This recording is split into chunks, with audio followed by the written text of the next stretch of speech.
ദൃശ്യം 3 ചിത്രത്തിൻ്റെ teaser പുറത്തിറങ്ങിയിരിക്കുകയാണ്. First പാർട്ടിലെയും second പാർട്ടിലെയും കുറച്ച് സീനുകളാണ് ആദ്യം കാണിക്കുന്നത്. അതിനുശേഷം എല്ലാ ക്യാരക്ടേഴ്സിനെയും ഇൻട്രോ ചെയ്യും. വളരെ സിമ്പിളായി പോകുന്ന ടീസറാണ്. കാര്യമായ റിവീലിംഗ് ഒന്നുമില്ല. ഒരു ഇമോഷണൽ അറ്റാച്ച്മെന്റിലായിരിക്കും ചിത്രത്തിന്റെ സ്റ്റോറി ടെല്ലിംഗ് എന്നാണ് ടീസറിൽ നിന്നും വ്യക്തമാവുന്നത്. ജിത്തു ജോസഫിനെ കുറിച്ചുള്ള ഒരു പ്രധാന വിമർശനം എന്ന് പറഞ്ഞാൽ പുള്ളിയുടെ മേക്കിംഗ് സീരിയൽ ലെവലാണെന്നാണ്. സ്ക്രിപ്റ്റ് നന്നായിട്ട് വർക്കായി കഴിഞ്ഞാൽ സീരിയൽ ലെവൽ മേക്കിംഗ് ഒന്നും ആരും ശ്രദ്ധിക്കാറില്ല.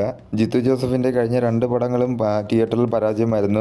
ദൃശ്യം ഫ്രാഞ്ചൈസി വരുമ്പോൾ നല്ല രീതിയിലുള്ള ഒരു സ്ക്രിപ്റ്റ് വർക്കോടുകൂടി നല്ല മേക്കിങ്ങോടുകൂടി വിമർശനങ്ങൾക്കെല്ലാം മറുപടി നൽകുമെന്നാണ് വിശ്വാസം. ടീസറിൽ നിന്നും ആ കാര്യങ്ങളെല്ലാം വ്യക്തമാകുന്നുണ്ട്. ലാലേട്ടൻ ചിത്രത്തിൽ തന്നെ ഒരു ഡയലോഗ് പറയുന്നുണ്ട്, ഇപ്പോൾ പേടിയാണ് സാറേ എന്ന്. ചിത്രത്തിൽ ജോർജ് കുട്ടിയെ പൂട്ടാനായി മുരളി ഗോപി അല്ലാതെ വേറെ പോലീസുകാർ വരുമോ എന്നാണ് ഇനി അറിയേണ്ടത്. മെയ് 21-നാണ് ചിത്രം റിലീസ് ചെയ്യുന്നത്. പോസിറ്റീവ് റെസ്പോൺസ് ആണെങ്കിൽ വാഴ 2 എന്ന ചിത്രത്തിന്റെ എല്ലാ റെക്കോർഡുകളെയും തിരുത്തി മറിച്ചുകൊണ്ട് തന്നെ ദൃശ്യം 3 ഇൻഡസ്ട്രി ഹിറ്റ് ആവുകയും ചെയ്യും.